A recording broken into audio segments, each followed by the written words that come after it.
यही सवाल मैं इमरान अजीज से भी पूछना चाहूँगी। आई थिंक इंग्लैंड थोड़ी डिसअपॉइंटेड होगी अपनी बॉलिंग से। I mean they were few good balls here and there, but ऐसा कुछ हमने नहीं देखा। और जितना कॉन्फिडेंस स्कॉटलैंड के ओपनर्स लग रहे थे, बस ये बारिश ने बहुत मज़ा उनका ख़राब किया।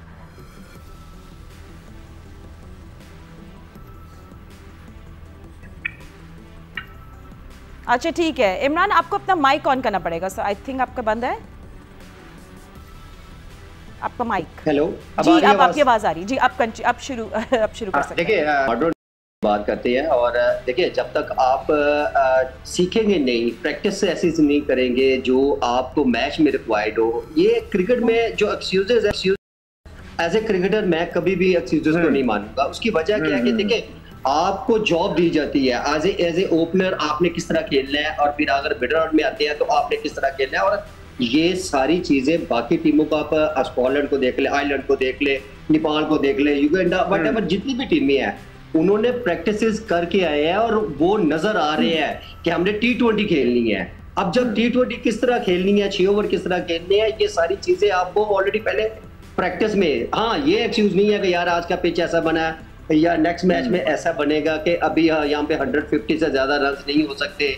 तो ये सारे चीजें पहले के आप जब तक ग्राउंड में जाए पिच को रीड करें कि आज का पिच कैसा है और जो पिच के मुताबिक ही खेलना चाहिए। जैसा साउथ अफ्रीका या श्रीलंका का, और बहुत सारे ऐसे व्यूज आए, बयान आए कि जी यहाँ के पिच ऐसे नहीं होना चाहिए, लोगों के और भाई यार जो क्रिकेट का स्टाइल है, जैसी क्रिकेट हो, आपको बड़ा प्लेयर वही होता है जो क्रिकेट को पिच रीड करके खेले, और आपको वैसे ही ऑन द पॉइंट जो है वैसे ही क्रिकेट खेलनी चाहिए, ना कि आप एक्सक्यूजेस। क्रिकेट में मैं एज ए क्रिकेटर कभी भी एक्सक्यूज नहीं मानूंगा। अच्छा, और ये चीज बहुत अरसे से सुनते आ रहे हैं कि जब तक आप ऊपर से किसी तरह लाठी चार्ज आप नहीं करेंगे, जिस तरह स्कॉटलैंड देख ले, इतनी हैवी तगड़ी बॉलिंग के अगेंस्ट उन्होंने जो बैटिंग की, उनका प्रिपरेशन लग रही थी, पता चल रहा था कि ये लोग मैच कुछ करने आए हैं। उन्होंने इतनी टॉप क्लास बॉलिंग, जफ आर्चर, जिस तरह एमएस बोल रहे हैं, वुड की बॉलिंग देख ली, उन्होंने उनको बिल्कुल ही वन साइडेड कर दिया। और अनफॉर्चुनेटली कि बारिश की वजह वो मैच नहीं हुआ, लेकिन अगर मैच होता तो मेरा ख्याल है कि बहुत दिलचस्प होता कि किस तरह पिच किस तरह बिहेव करती लेटर ऑन। अगर काश चेज होता तो मजा आता वैसे देखने में। जी भट्टी साहब कुछ कह रहे हैं?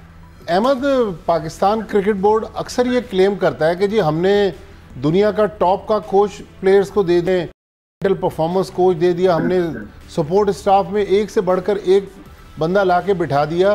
तो क्या इस सिस्टम में अब जब हम उस स्टैंडर्ड को मैच नहीं कर रहे तो पीसीबी जिम्मेदार है या प्लेयर्स जिम्मेदार हैं जो उस स्टैंडर्ड की तरफ नहीं जा पा रहे? देखिए, प्लेयर तब इंप्रूवमेंट करता है जब वो मान ले। जब प्लेयर यहाँ से मान ही नहीं रहा है कि हमें इस तरह की मॉडर्न क्रिकेट खेलनी है और रिस्क लेने हैं, तब उसका कुछ नहीं हो सकता। इवेंचुअली फिर होगा ये कि उसका जो है ना गट कुछ और कह रहा होगा, वो करेगा ये। जब अंदर एग्जीक्यूशन की भी बारी आएगी तो वो फिर उस तरह से एग्जीक्यूशन नहीं कर पाएगा, और जब वो आउट हो जाएगा 2 मैचेस के बाद, फिर से वो जाते हैं कोचेस के बाद कि देखें जी ये तो हमारा स्टाइल है नहीं, हम इसी तरह की क्रिकेट खेलते हैं, हमें ऐसे ही खेलना पड़ेगा, नहीं तो हम 100-150 पे आउट हो जाएंगे। तो जब तक ये एक्सक्यूजेज आप तैयार कर रहे हैं और जब आप पिचेस के बारे में ये कहलवाना स्टार्ट कर रहे हैं जी यहाँ पे तो सिंगलें हो रही हैं, देखें यहाँ पे तो 120-125 का स्कोर हो रहा है, तो ये माइंडसेट है सारा। बट साहब, कुछ भी तब्दीली लेके आने के लिए पहले यहाँ से मानना जरूरी है।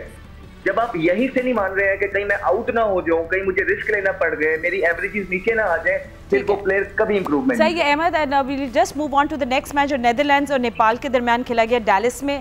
I mean, I don't know if असली में डैलस में खेला गया, क्योंकि the crowd was completely one-sided. इतने सारे नेपाल के सपोर्टर्स थे, that was amazing to watch. I mean, ऐसा लग रहा था वो अपनी होम ग्राउंड में खेले। And anyway, low scoring match था, 6 विकेट से नेदरलैंड्स जीत गया। Tom Pringle was the player of the match with 3 for 20, and group D का ये मैच था। So you know, we are talking about that as well. And Sikku, I think Netherlands ने अच्छी bowling की, 3 wickets ली इन power play. Actually Netherlands जो है वो उसके काफ़ी लड़के जो है ना इंग्लैंड में जाकर लीग्स वगैरह खेलते हैं, काउंटीज़ भी खेलते हैं, तो वो थोड़े ज़्यादा एक्सपीरियंस है कंपेयर टू नेपाल। मगर जैसे आपने कहा, मैं भी पहले समझा ये एक मैच कहीं और हो रहा है, ये I had to double check। पहले इतना क्राउड और एक ही ड्रेस में पहने हुए, सब ने वही शर्टें पहनी हुई थी, बड़ा अच्छा लग रहा था, it was looking very nice. मगर ये कि मैं पहले थोड़ा हुआ, फिर मैंने कहा ये तो वर्ल्ड कप का मैच हो रहा है, तो ये सारे वही एक ही लोग हैं। फिर थोड़ा सा नेपाल को ये भी फ़र्क पड़ा, उनको जो एक राइट आर्म लेग स्पिनर था संदीप लेमेचाने, उसको जो है वीज़ा ही नहीं दिया अमेरिकन ने, पता नहीं क्यों नहीं दिया। They had a ban उसके पता I don't know because of that rape case या whatever। केस में तो फिर हाई कोर्ट ने बरी कर दिया ना। हाँ, उसको तो बरी किया, मगर अमेरिकन ने क्यों नहीं दिया उसको, सबको दे दिया, उसको नहीं दिया, तो there must be some reason. तो हो सकता है उससे भी उनकी हमें इतना डिटेल्स नहीं पता है, डिटेल की बात नहीं है, सिर्फ मैं उसकी टीम की बात है। नहीं, उनकी टीम कमजोर हो गई ना, एक सुपरस्टार है वो। लेकिन फातिमा फिर वो जो कैच आखिर में छूटा ना, बट ये सब 3 ड्रॉप कैचेस थे जो फाइनल बॉलिंग अच्छी कराई थी नेपाल ने, ड्रॉप किया वो मेरे ख्याल डिसाइसिव कैच था। वहां से वही लड़के उसने बाद में 6 भी मारा, 2 चौके भी मारे, वहां से फिर उसने वन साइडेड मैच जी। एंड या आई मीन जो नेपाल के हम लोग बात कर रहे थे, I think they did actually ball well, very well, बड़ी अच्छी बॉलिंग कराई थी, मगर वही जो भट्टी साहब कह रहे हैं 3 कैचेस ड्रॉप किया, एंड यू नो अगर ये कैचेस ड्रॉप नहीं होते तो ऑफ कोर्स गेम थोड़ा सा डिफरेंट होता, थोड़ा नेदरलैंड्स भी आ जाती, यू नो अंडर प्रेशर में आ जाती। फातिमा, और इस टूर्नामेंट में जिस तरह मैं पहले भी आपको कह चुका हूं कि जो छोटी टीमें हैं उनका छोटी टीमों के साथ ही मुकाबला है। अभी आप थोड़ी देर पहले बारबाडोस की बात कर रहे थे कि कल स्कॉटलैंड ने फ्लाइंग स्टार्ट दिया, तो उसके पीछे एक सोच थी। उसके पीछे सोच ये नहीं थी कि जाते ही वो अटैक करेंगे, उसके पीछे सोच ये थी कि उनको इस बात का बेहतरीन अंदाज में इदराक था कि क्लाउडी कंडीशंस हैं और इस मैच में ओवर भी कम हो सकते हैं, इसलिए जाते ही उन्होंने लाठी चार्ज किया।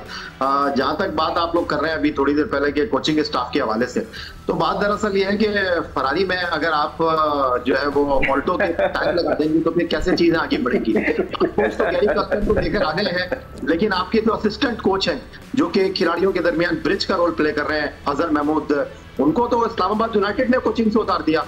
उन्होंने मिकी आर्थर के साथ क्या काम किया था, उनको आप पाकिस्तान टीम के जो है वो बॉलिंग कोच की हैसियत से, असिस्टेंट कोच की हैसियत से लेकर आ गए। और ये मैं चैलेंज कर रहा हूँ आपको, जो हमारे इस वक्त असिस्टेंट मैनेजर वहाब रियाज साहब हैं, अब्दुल रज़ाक अभी भी अपनी टेप बॉल की क्रिकेट का शौक पूरा कर रहे हैं। मैं तो नेपाल के ड्रॉप कैचेस की बात कर रही थी, ये तो आप कोई और ड्रॉप कैचेस, मैं आपको बता रहा हूं कि अगर आप आज इनको क्रिकेट बोर्ड से निकाल दें तो ये पीएसएल के लिए अपना नाम दे देंगे कि हमें पीएसएल खिला लें। या हम लोग नेपाल की कैचेस ड्रॉप की बात कर रहे थे, आप तो कहीं और चले गए, कोई और ड्रॉप कैचेस की बात कर रहे हैं। अब डेलिस से वापस आ जाए, यहाँ से डेलिस चले जाए।